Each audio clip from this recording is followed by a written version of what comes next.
Joining me now is Ezra Levin and Leah Greenberg. They are the co-founders of Indivisible. That's kind of awesome. Thank you for joining us, guys. I appreciate it. Yeah, hey, thanks for having us on tonight. Yeah, no problem.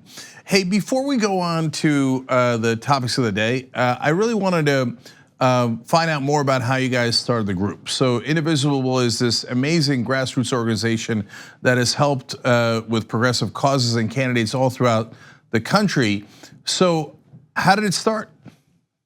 Yeah, well, I mean, it kind of got off the ground accidentally. We were going through the stages of grief just like a whole bunch of other folks right after the 2016 election. And Leah and I are former congressional staffers. Don't hold that against us.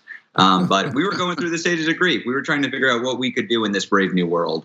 And as former congressional staffers, we didn't know much, but we knew how Congress worked. And we were there during the rise of the Tea Party, and putting aside their racism and violence, they were really smart on strategy and tactics. We thought they were smart to focus on defense, focus on their own elected officials. And so what we thought, actually we're having drinks with a friend at a bar during Thanksgiving break, and heard that she was part of a new group that was trying to get involved in the resistance, and they were trying to figure out what they could do. And we thought, hey, we can put out a guide that says, this is how Congress works. This is what constituent power looks like in American representative democracy. And why don't you get a group together in your local community, focus on your 2 senators and your 1 representative, and never give an inch. And that became the Indivisible guide that we put out as a Google document.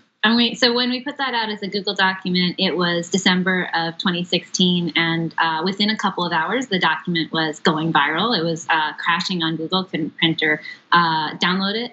And then people over the next coming months started organizing groups really dedicated to putting the principles of the guide into action, calling them Indivisible groups, and really showing up all over the country to push back against the Trump administration. And so we ended up forming our own organization to support this wave of organizing that was happening all over the country. And now there are Indivisible groups that are locally led, fully independent in literally every single congressional district in the country, from the deepest red to the bluest blue. There are folks organizing in their communities. And so, over the course of the last years, Indivisible, it's not been based on one issue, although we fought on Trump Care, we fought on DACA, and we fought on taxes. It's not been based on one candidate or one election cycle, that they did endorse candidates and register folks to vote and get people out to vote. Indivisible is based on this really radical idea right now, which is that in a representative democracy, your representatives ought to represent you. And so the groups all around the country are dedicated to realizing that radical dream. Yeah, look, it's part of the reason we started Just Democrats too. That same radical idea, and part of it is a play on words. They're supposed to represent just us, and I think that Ocasio-Cortez, Ayanna Pressley was in the news today. Also challenging Democratic donors, Rashida Tlaib, Ilhan Omar, done a wonderful job. You guys have done an amazing job of organizing. I know what the Republican congressman would do, especially on a day like today. You said a Google doc. They're like, aha, it was Google's fault. Right. But in all seriousness, for people who are unfamiliar with it, one, I just want them to know, how do they join an Indivisible group in their area? And then 2, specifically, what do the Indivisible groups do?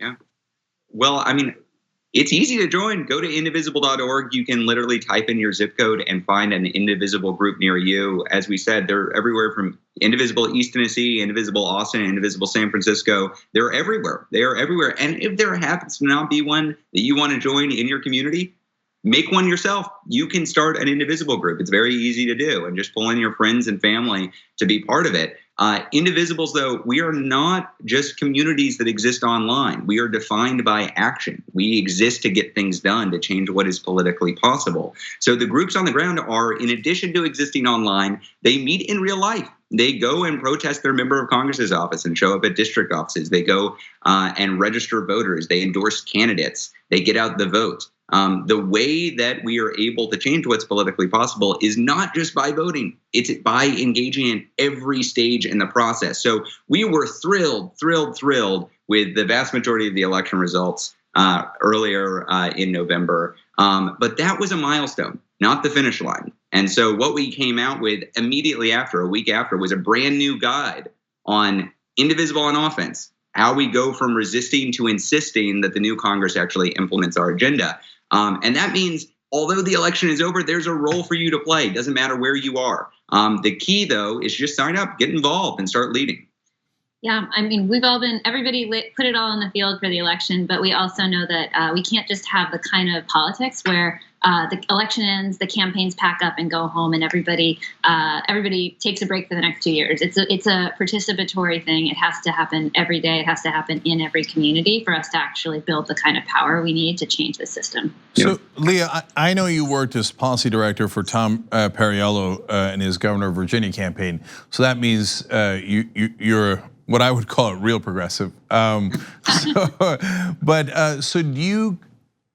Since you guys are the leadership, how does it work? Do you call up the Indivisible group in Knoxville, Tennessee and go, okay, now these are the guys you need to support? Or do they make their own decisions, and how do they make those decisions? That's a great question. And just so you know, Tom officiated our wedding, so I consider us, I'm progressive too, at least by the transitive property. I'm kidding, Ezra. Of course, you guys started Indivisible. Of course you're progressive, yes. Yeah. No, so it's a great question. So our endorsements process is actually really structured to be from the ground up and focused on elevating the candidates who are catching fire at the grassroots. So we had over 70 candidates endorse this election cycle. Every one of those endorsements started with a local Indivisible group going through a local process to decide that this was the candidate that they were going to get behind and really go all out for. And then they were submitted to our national team. We conducted sort of a screen for policy alignment and for general alignment, and then we poll our list to confirm that they have a supermajority of support among indivisibles in the district. And those are the candidates who became nationally endorsed candidates. So folks like Ayanna Pressley, Andrew Gillum running in Florida, really incredible candidates all over. And I think both running in really blue districts and also purple states and also really red areas, because we believe that it is so important to support the building of progressive power everywhere in this country. And I think the way that we engage in the elections is really how we've engaged throughout the last 2 years, which is to say, we do not parachute into districts or states and say, hey, all you indivisibles, you've got to do this. This is your candidate or this is your issue. Frankly, the movement wouldn't work that way. The energy would dissipate. What is really, really important for this movement to work is that it's led by the folks on the ground. So Indivisible National, we provide strategic advice. We help coordinate. We have organizers who are all over the country helping groups build up their power. But when the rubber hits the road, it's up to Indivisible East Tennessee or Indivisible Akron or Indivisible Beaumont to say, hey, this is what we're going to work on this week, or this is the candidate we're going to get behind this cycle. And that's the beauty of the movement. That's what allows it to maintain itself, to build, and really be owned by the folks on the ground rather than a few people at national office or in DC. Okay, real quick, inappropriate question. So that's fun. Were there any candidates that the local organization submitted where you guys looked and went, "Oh, are you guys sure?" Well, so we did have some candidates who didn't necessarily make it through the entire screening process. So, for example, one of the things that all candidates who are nationally endorsed have in common is that they've rejected corporate PAC dollars. Yes. Were some candidates who, in many ways, great folks, and Indivisible groups worked really hard to get them elected, but who did not become nationally endorsed because they did not, they did accept corporate PAC dollars. And it's important to have lines like that because as a result of having that big bright red line, we were able to initiate some conversations with candidates who were hearing from Indivisible groups saying, hey, we want to endorse you, but we can't if you take corporate dollars. And that actually led some folks down the right path, we feel. Set the standard for the future. We have the biggest class of folks entering without accepting corporate PAC dollars ever. And it's not a new idea, right? When I worked for Tom Perriello, we didn't accept corporate money. But it's an idea that's really its time has come, and I think the critical mass has come together so that we can really change things for the future. Yeah, I absolutely love that. And in fact, that was the only litmus test for Just Democrats as well. The media constantly complains about our litmus test. It's actually not that complicated. Do you represent us or do you represent your corporate donors? Mm-hmm. So real quick, before we run out of time, I want to talk about next year. Look, we're doing a whole show tomorrow, but I love that you guys are on today about progressive values. So Ocasio-Cortez and Ro Khanna and others are going to be on and say what they think the priorities should be for progressives. How about you guys? What do you think the progressives should fight for in the upcoming year? Oh, I think we should be fighting for everything. Look, I mean, the hard truth is that we don't have the presidency, we don't have the Senate. It's going to be very difficult to get unilateral progressive change that is sufficient to actually solve our problems in the immediate term. But the bills that get debated in 2019 and 2020 are going to be the bills that can become enacted in 2021. So I think the next 2 years are very, very important for defining what do Democrats stand for? What is the future of progressive movement? There is one set of issues that we've polled our groups and our group members on that rises way, way up at the top. And that is fundamental reforms to American democracy. And that means voting rights. That means election security. That means everything that is currently failing to make our democratic republic respond to the will of the people. And it's no accident that the democracy doesn't do that now. When Republicans get power, they subvert democracy. They disenfranchise mainly young people and communities of color in order to entrench their power. That's why we have the system that we've got. If we want 21st century social and economic reforms to healthcare, to the environment, to taxes, to immigration, we need a democracy that responds to the will of the people. So we should be asking questions like, why does the Senate work the way it does? Why does voting work the way it does? Why is there so much money in politics? These aren't things that are foreordained. These are things we can change through legislation, and that ought to be part of everybody's agenda going forward. Well, good news, bad news on that front. Good news is there's a group called Wolfpack that's looking to get an amendment, get money out of politics.